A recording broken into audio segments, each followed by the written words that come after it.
That was hard. I'll just enjoy. That was really It's a hard. joke. What the fuck? Are they both You're recording? not a very nice person. You're a Yeah. fucking Yeah. twat. Oh, yeah. That's what you are.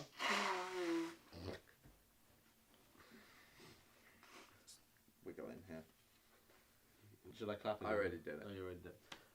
Hey, welcome back to Real Opinions again. It's our second review of the year, and today we'll be talking about Justin Kurzel's adaptation of MacBeth.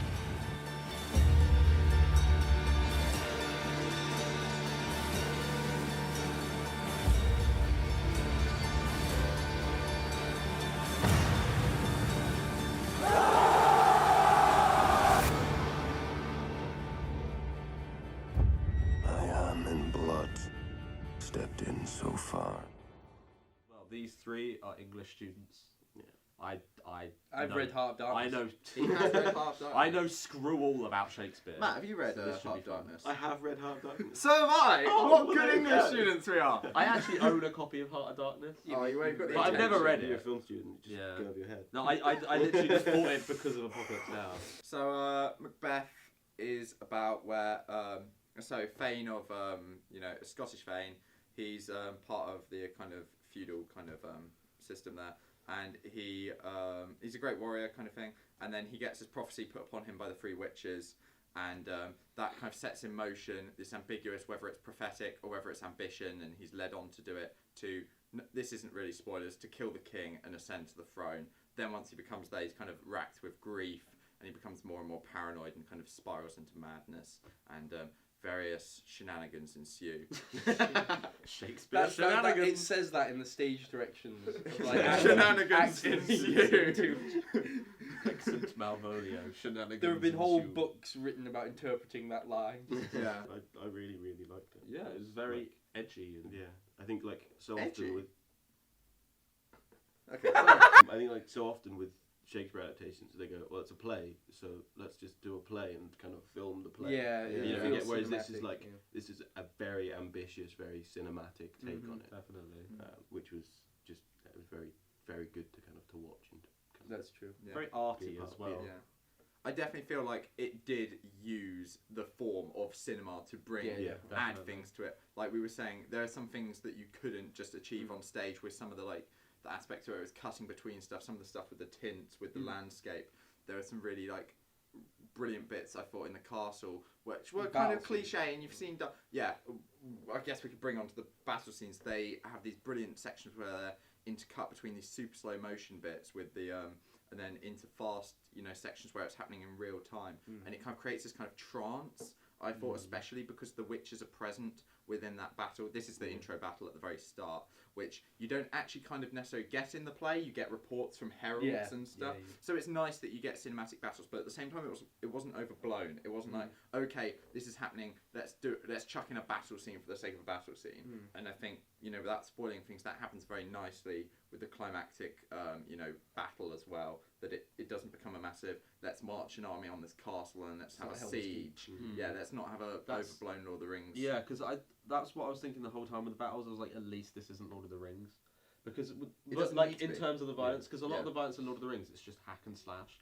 This was very brutal and, like, grounded with the battles. It was very kind of harsh. It wasn't just Michael Fassbender running through a crowd of people with a sword. It was very kind of, like, gritty, and there were people, like, fighting each other and Yeah. properly going for it, and you could feel the anger and the energy in them. Return to what you were saying about it using cinema really well. Yeah. I when we were going in, I made this joke a couple of times and you told me off for making it too many times, but it did stem from a genuine point that I said that I was sick of all these reboots. Yeah. And what I meant was that they do. There are several Macbeth films already. It does sort of feel like, why do you need another one? But it didn't feel redundant. No. It stood out. And quite often with Shakespeare, I feel in cinema they want to reinvent it or tell it to a new audience and make it relevant. This was, in my opinion, an absolute definitive adaptation. Yeah, I was just That's thinking that, cinematic. yeah. It took the play. It was faithful, and I think this is interesting because this will be divisive for some people. Is the fact that it remained with almost loyal. Well, I know we talked about some tweaks, but it is essentially Shakespeare's play as it is in the script. I think that will alienate a few people if you hadn't read the book Yeah, and 'cause, analysed it. Some of the some I know of what you mean. some of the dialogue will get lost. I feel. I was wondering, because like I was watching it go. This sounds sorry, but I was watching it going, I understand this, and I wasn't thinking, but will stupid people understand? But I was thinking, will people who haven't read it? Yeah, or studied it. I haven't yeah. read it since I was in year 10, Yeah. and even then I didn't really like it, and I was just kind of like, I think I know what you mean, like, because I was kind of on the other side of that. I was like, some scenes I was like, I get the gist of what's going on. Yeah. But I did feel a bit too stupid to understand all of it sometimes. I was just kind of like... I imagine like, I don't know you what that understand word like means. the plot, but like Yeah. sometimes people were saying things and you'd be like, what? Yeah, exactly. Yeah, You kind of pick up on bits, I but imagine it that's how you didn't put feel. me off, is Yeah. what I'm getting at. Like, I have seen some Shakespeare adaptations where I was kind of bored by them. But Yeah. this I was never actually bored by, which I was quite surprised about because it is so faithful. Yeah. So... I think the line is I don't think this is a film that will bring Shakespeare to the masses, but I think it's a film that shows how, you know, relevant Shakespeare still is Exactly, and how yeah. fantastic the storytelling remains. Yeah, definitely. I think. And like going into the more technical parts of it, anyway. Like in terms of the acting, Fassbender is so good. Like, it feels like he was almost born to play Macbeth at times. Yeah. He's so like, and the other cast, they're not too like Fassbender's and Marion Cotillard, I guess, the biggest names in it, because everyone else is kind of a bit more low key and British, and like Paddy Considine's really great. Sean Harris. Sean Harris is amazing. Like, there isn't a single person that's off note at all. Even David Thewlis is really good. What do you mean even David? No, What's I didn't. David expect, Thewlis doing? I didn't expect him to be in it. Oh, when right, he showed okay. up, I was just kind of like, oh, I David. thought I was even like, okay. oh, even he wasn't shit for once. It's kind of I really like David Thewlis. Yeah, I that's think what he's I'm like, great in what do most you do? things. So yeah, the cast is so on point. Like we said before, everything, the battle sequences, everything is so well filmed. Score's good. The score is Yeah, the score's so incredible. good. It's really like haunting. It's and really creepy. creepy. Yeah.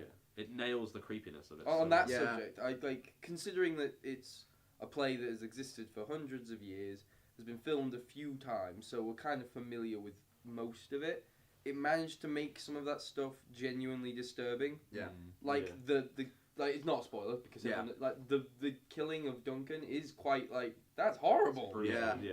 And then when they go in the next day and there's just like, you know, blood spattered bed Yeah. and stuff, the imagery is really striking. It does because like I think it's something that you kind of become desensitized to with some of these Shakespeare things, but it made it disturbing. Yeah. And kind of made you realize how disturbing and kind of horrible and tense some of these things can be when they're done well. On top of that as well, you were saying that slight change they made from the play Yeah. with is it Macduff's kids? Macduff's kids and Yeah. his wife. family. Yeah. Where you actually see Macbeth full on like burning them alive. Yeah. And that was like the whole time I was like when they're tied to the stakes, I was staring at like what's going on? They're actually going to do this, and they actually went for it, and I was that took me. They a little did, bit. I think, elevate Macbeth's own madness within this one, and that was one of the ways that they did it, and various other devices and stuff they used throughout, which is another thing that I thought quite interesting and might be quite controversial to some, you know, Shakespeare. I don't know what the term is for some Shakespeare purists or whatever. Is the very first shot shows them burying their child, which is one possible adaptation. It is speculated on. Which is exactly because there are various different readings where they're either infertile or which basically that shits on whoever's theory that believe that read it as Lady Macbeth and Macbeth can't conceive. So that's quite interesting, I thought, because to have that as the first shot, and it works for the film for their interpretation, and I have no problem with it. But I thought it was interesting that they actually did put a certain spin. They did leave kind of like a footprint on Macbeth of their interpretation, which I thought was quite interesting, and it worked. And also going to Macbeth's madness, they ran with it with the thing about the jealousy over having a child, because he speaks quite often. He delivers his monologues to Banquo's child and some of the other children. And then also this really disturbing bit where he's kind of pointing his knife edge into Lady Macbeth's chest. And it works, what they've done. These little touches like that. They've added kind of a thematic element that some Shakespeare purists, I think, would say is not present in the book. I think like on that note as well, like there are a couple of bits in the play that when adapted and when put on stage and things like that can often come across as quite camp. Yeah. Like the Weird Sisters often can be very kind of overblown and cackly and cauldrons and all of that. Witchy. And the stuff with the forest at the end of the film, the end of the play. Yeah. Those two moments especially, like they really kind of their kind of interpretation of those things was a bit different, I think, and worked really well. Creepy. A lot more Yeah, grounded. it really kind of added to the film and kind of. Makes Scotland look like a proper terrifying place. Yeah. I don't ever want to go to Scotland now. It's horrible. I like kind of how minimalist it was a lot of the time as I get what well. you're saying, Like it kept communities pretty small, like right down to the throne room and the crown and everything. Everything was kind of very small and low key. There wasn't any like big scepters or like giant like lush throne rooms or anything. It was just kind of. You still felt the scale of it. You still felt like he was king, but there was nothing. It wasn't too kind Regal. of glamorous. Yeah. It was like the North from Game of Thrones. Yeah, it was very all kind of muted. nasty and grimy and horrible. And like even down to the fact like all of their haircuts and stuff. It looks like someone's just hacked at their hair with a bread blade. It looks really good. Yeah. I completely agree. Yeah. Are we in disagreement about anything to do with this film? I'm trying to think. There must be something. I think what about Jack's the just ending? off camera. I think Jack would really like some of the cinematography and the way he does editing at times and things. Yeah. Like There's- you'd like Let's some of- speculate what else No, Jack would there's like. I leaned over to Harry. I hadn't seen the trailer or anything before when we went to see The Martian, and I leaned over to you and I said that if it wasn't for The Revenant, that would probably have won the Oscar for Probably right. cinematography. Just from the trailer, you can tell it's amazing. I think, and there's also some nice, like, kind of old school things. Like you were saying about the tints, the blood red tints. That was such a good tint. You might think that like, oh, that's just so obvious, but it just works. Like some of these elements. Filter of the year. Yeah, and Better than the Blood Moon. at the start, Fuck off with that fucking blood moon tint. I love how actually striking it is that it delivered some of the context just with these red words on screen. that Star peel up, Wars and then it has that, text. yeah, but then it pulls in this kind of curtain reveal Yeah. of the shot in. Oh, it's just brilliant. Gushing about some of the stuff in. Is there anything that anyone didn't like about this film? Gushing. What were people's thoughts on the very end of the film? I liked the very I end. loved the ending. I liked it. Yeah, I liked it. It was a Okay, bit so drawn no, out. no disagreement. Yeah. Do you want to talk about it a little, Matt? Because you put it quite well the other day. Like, Do we about how want they to? use it. Because I know that. Well, it's Shakespeare, and I know, but that is about a particularly like that ending is not in Yeah, no, yeah, Shakespeare, that's, so that is spoilery, is it not? yeah, he does. He takes a lot of license with that, but I think it does kind of.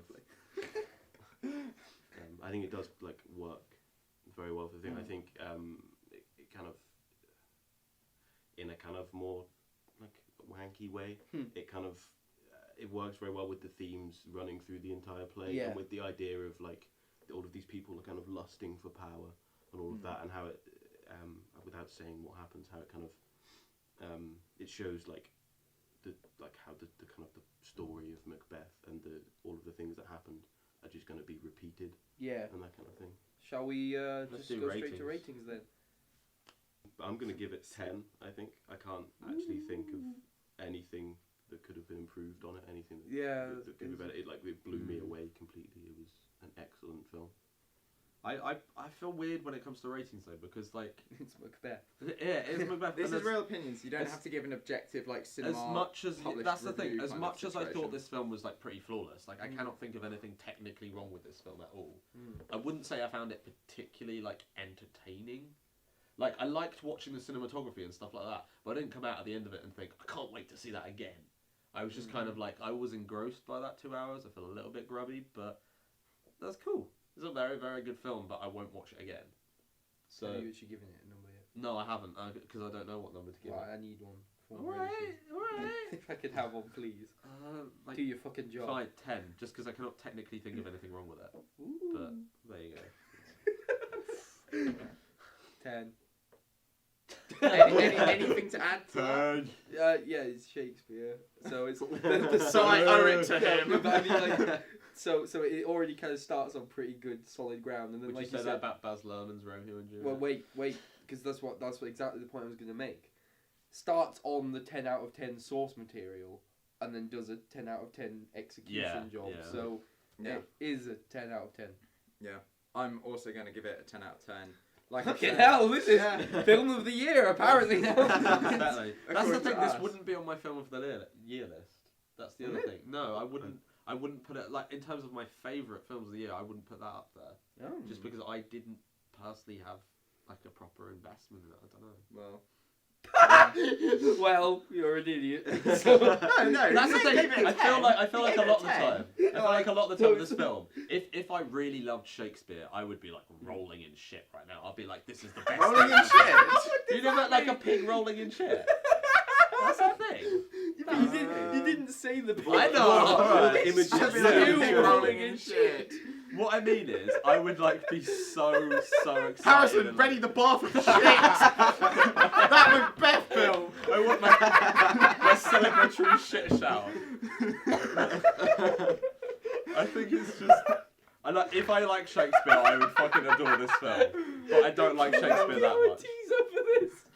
Harrison, ready the shit. Has this been almost like You're gonna cry again. Finished? this is our first like unanimous? No. Has this been one? It's like our first unanimous rating. Anyway, that's been Macbeth. Justin Kurzel's Macbeth. Also, Justin Kurzel and Michael Fassbender are now making the Assassin's Creed film together. So that's kind of exciting. From Shakespeare to a broken Ubisoft game. There you go. Onwards and upwards. Thanks for watching. As always, look out for more Real Opinions fun in the future. Bye. Oh yeah, bye.